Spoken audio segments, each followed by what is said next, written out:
আসসালামু আলাইকুম, সবাই কেমন আছেন? আমার বিদ্যালয়ের সবজির বাগান, কিছু পালং শাক লাগিয়েছিলাম। পুঁই শাক অলরেডি আমরা খেয়েছি। এটা আমার সবজি প্লট, এগুলো পালং শাক। পাশাপাশি কিছু আমি পেঁয়াজের বীজ লাগিয়েছিলাম, পেঁয়াজ ও রসুনের বীজ। এগুলো বড় হচ্ছে, আশা রাখি এগুলো থেকে ভালো একটা ফলন পাবো। এবং রোপিত একটি লাউ গাছ, মোটামুটি অলরেডি লাউয়ের মুকুল এসেছে। আশা রাখি এখান থেকেও ভালো একটা ফলন পাবো।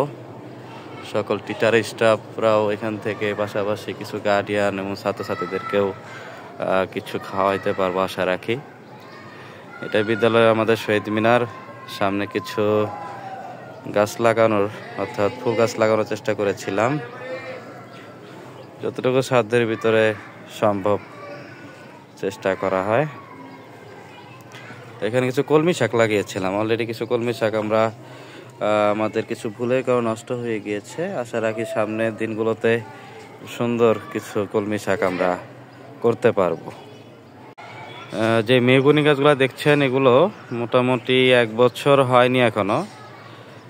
গাছগুলো দেখেন কতটা অ্যাক্টিভ দাঁড়িয়ে রয়েছে গাছগুলো।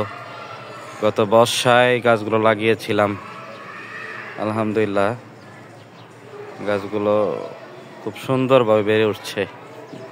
মোটামুটি 10 থেকে 12 ফিট উচ্চতা এসে পড়েছে গাছগুলোর গ্রোথ এবং এর যে কাঠামো, এত অল্প সময়ে এত বৃদ্ধি যে কাউকেই অবাক করে তুলবে।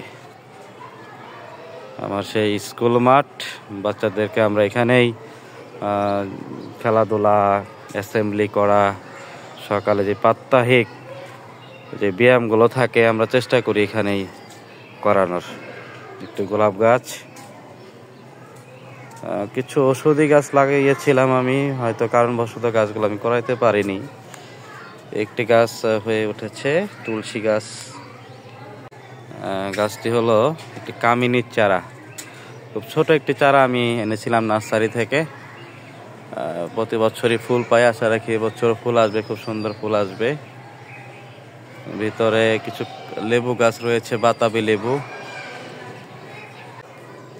ইটের সাথে যেগুলো ছোট ছোট পাতা দেখতে পাচ্ছেন, এটাকে বলা হচ্ছে ওয়াল কার্পেট প্লান্ট, অর্থাৎ এগুলো দেওয়াল বেয়ে বেয়ে দেওয়ালকে সুসজ্জিত করে এরা।